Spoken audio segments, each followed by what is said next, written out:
Assalamualaikum teman-teman, jumpa lagi dengan aku Salsabila dan dari Prodi Pendidikan Islam Anak Usia Dini dari UIN Malang. Sebelum kita mulai videonya, jangan lupa klik like ya. Kali ini aku akan membahas tentang bahasa kedua. Pengertian bahasa kedua menurut C dan Agustina. Satu, pemerolehan bahasa kedua adalah rentang bertahap yang dimulai dari menguasai bahasa pertama atau B1 ditambah sedikit mengetahui bahasa kedua atau B2. Lalu penguasaan B2 meningkat secara bertahap sampai akhirnya penguasaan B2 sama baiknya dengan B1. 2. Menurut Khalid A. Haras, bahasa kedua adalah bahasa yang diperoleh anak setelah mereka memperoleh bahasa pertama. 3. Menurut Henry Guntur Tarigan, pemerolehan bahasa kedua diartikan dengan mengajar dan belajar bahasa asing dan atau bahasa kedua lainnya. 4. Darjo Wijoyo, pemerolehan bahasa kedua diperoleh melalui proses orang dewasa yang belajar di kelas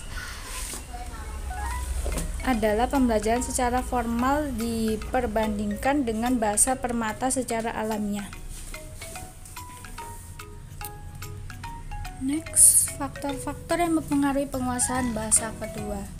1. Faktor motivasi. Dalam pembelajaran bahasa kedua menyatakan bahwa orang yang di dalam dirinya ada keinginan, dorongan, ataupun tujuan yang ingin dicapai dalam belajar bahasa kedua cenderung akan lebih berhasil dibanding dengan orang yang belajar tanpa dilandasi oleh suatu dorongan, tujuan, dan motivasi itu. Next, kedua, faktor usia. Ada anggapan umum dalam pembelajaran bahasa kedua bahwa anak-anak lebih baik dan lebih berhasil dalam pembelajaran bahasa kedua dibanding dengan orang dewasa. Menurut Bambang Junaidi 1990, anak-anak tampaknya lebih mudah dalam memperoleh bahasa baru, sedangkan orang dewasa tampaknya mendapat kesulitan dalam memperoleh tingkat kemahiran bahasa kedua. Next, yang ketiga, faktor penyajian formal. Pembelajaran atau penyajian bahasa secara formal tentu memiliki pengaruh terhadap kecepatan dan keberhasilan dalam memperoleh bahasa kedua karena disebabkan beberapa faktor dan variabel yang disediakan dengan sengaja. Next, yang keempat, faktor bahasa pertama. Para pakar pembelajaran bahasa kedua pada umumnya percaya bahwa bahasa pertama mempunyai pengaruh terhadap proses penguasaan bahasa kedua pembelajar. Menurut Ellis 1986. Sedangkan bahasa pertama ini telah lama dianggap menjadi pengganggu di dalam proses pembelajaran bahasa kedua. Hal ini karena biasanya terjadi seorang pembelajar secara tidak sadar atau tidak melakukan transfer unsur-unsur bahasa pertamanya ketika menggunakan bahasa kedua.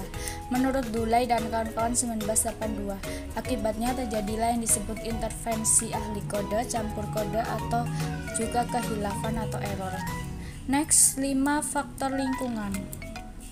Menurut Dulay 1985, menerangkan bahwa kualitas lingkungan bahasa sangat penting bagi seseorang pembelajar untuk dapat berhasil dalam mempelajari bahasa baru atau bahasa kedua.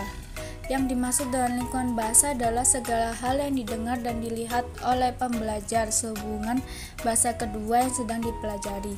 Menurut Cahyono 1990. Yang termasuk dalam lingkungan bahasa adalah situasi di restoran atau toko, percakapan dengan kawan-kawan, ketika menonton televisi, saat membaca koran, dalam proses belajar mengajar di dalam kelas, dan sebagainya.